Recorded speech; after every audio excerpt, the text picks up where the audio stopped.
Assalamualaikum warahmatullahi wabarakatuh. Perkenalkan, saya Dedi Wicaksono, guru otomotif dari SMK Perindustrian Yogyakarta. Oke, untuk video kedua kali ini kita akan membahas tentang sistem kontrol emisi atau yang biasa disebut dengan uji emisi. Uji emisi digunakan untuk menentukan kadar dari CO atau karbon monoksida, HC hidrokarbon, NOx dan juga O2 yang terkandung di dalam asap kendaraan. Jika keempat hal tersebut tidak sesuai dengan spesifikasi yang dianjurkan pemerintah, maka kendaraan tersebut harus disetel sehingga memenuhi dari standar yang ditentukan oleh pemerintah. Jika hasil dari uji emisi tidak sesuai standar, berarti kendaraan tersebut tidak layak jalan. Nah, alat yang akan kita gunakan untuk uji emisi kali ini adalah gas analyzer yang akan kita hubungkan ke dalam laptop ini. Kita tentukan adalah kondisi dari ruangan yang akan kita uji. Jika ruangan yang kita uji ternyata tidak sesuai dengan spesifikasi, maka hasil dari uji emisi kita juga tidak akan valid. Yang pertama kita tentukan adalah kondisi dari ruangan tersebut. Yang pertama adalah dari temperatur ruangan itu sendiri. Temperatur ruangan yang dianjurkan adalah 25 sampai 35 derajat Celcius. Yang kedua adalah tempat kita melakukan uji emisi. Tempat yang kita gunakan untuk uji emisi harus datar, tidak boleh miring ke kanan atau miring ke kiri. Yang kedua adalah dari kondisi kendaraan itu sendiri. Kendaraan harus ditempatkan di dalam keadaan yang datar. Yang kedua adalah semua alat yang kita gunakan untuk uji emisi harus sesuai dengan standar. Tidak boleh ada modifikasi dari alat tersebut. Yang ketiga adalah kendaraan harus pada posisi gigi netral atau pada posisi parkir. Dan yang terakhir adalah kap kendaraan harus tertutup rapat. Selanjutnya adalah persiapan kendaraan yang akan kita uji. Yang pertama adalah kendaraan harus dipanaskan sampai mencapai suhu kerja normal, yaitu 80 derajat. Yang kedua adalah cuk dalam kondisi yang tidak bekerja. Jadi sebelum kita melakukan uji emisi, pastikan cuk dalam kondisi yang tidak bekerja.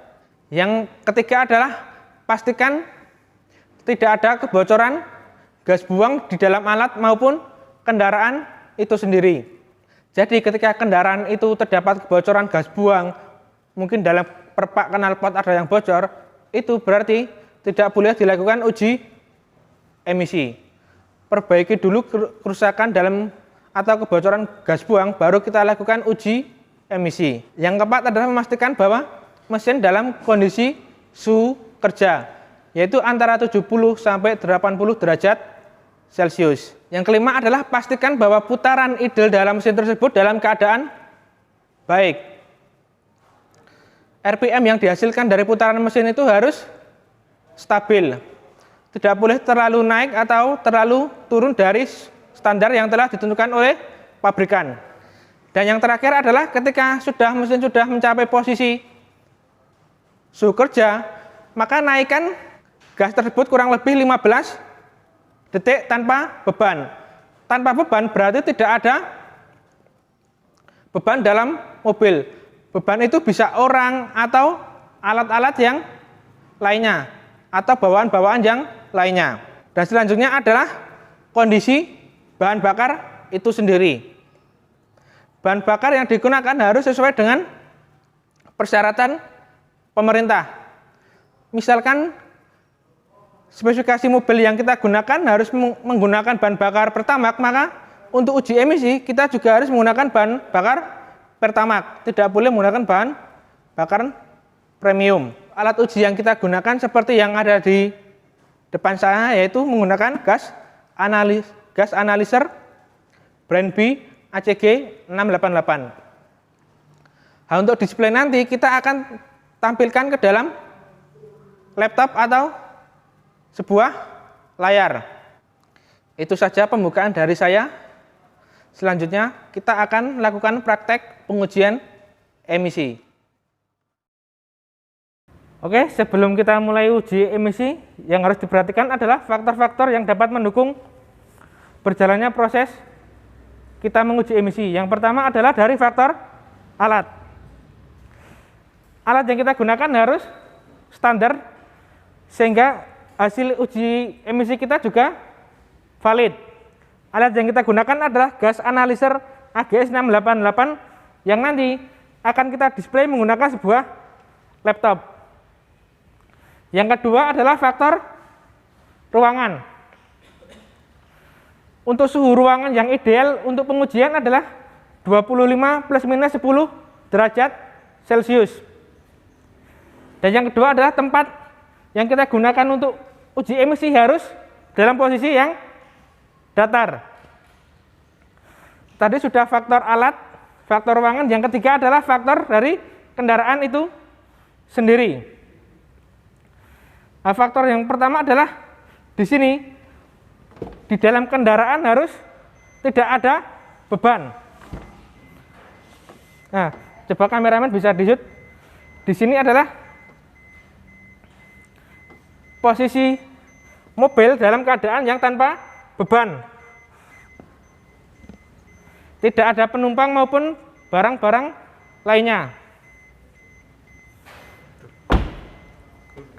Yang kedua adalah memastikan pada posisi netral dan rem parkir. Oke, kameramen bisa maju sebentar. Nah, di sini harus persneling pada posisi yang netral dan rem parkir pada posisi parkir.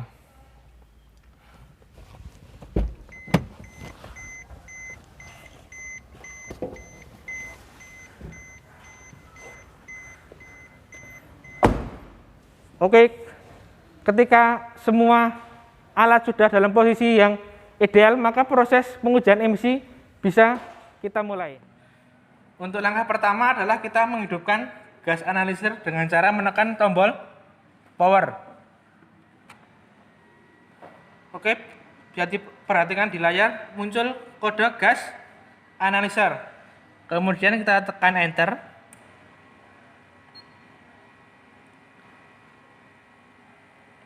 Kita pilih yang uji emisi resmi. Kita enter. Muncul lepas probe. Nah, ini sudah pada posisi yang terlepas. Kemudian kita enter lagi. Nah, ini kita harus menunggu proses selesai.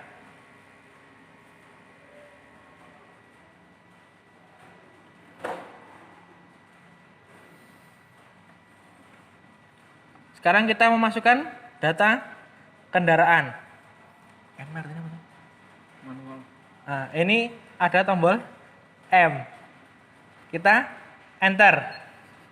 Nah, ini kita memasukkan plat nomor.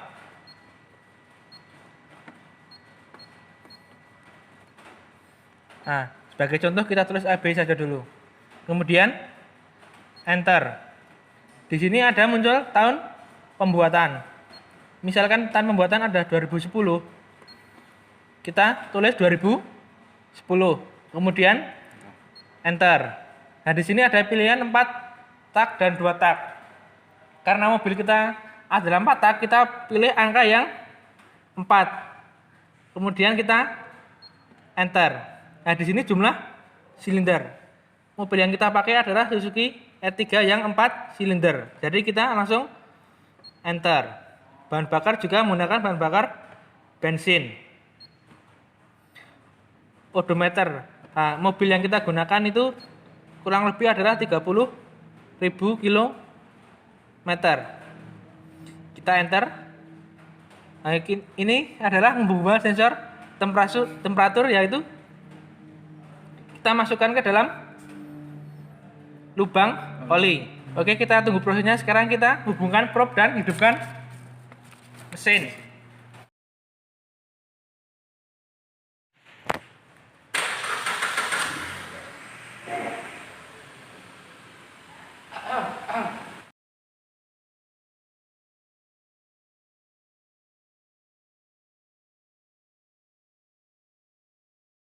Oke, bisa kita lihat ini adalah hasil uji emisi dari kendaraan Suzuki R3 yang kita periksa. Hasilnya adalah seperti ini.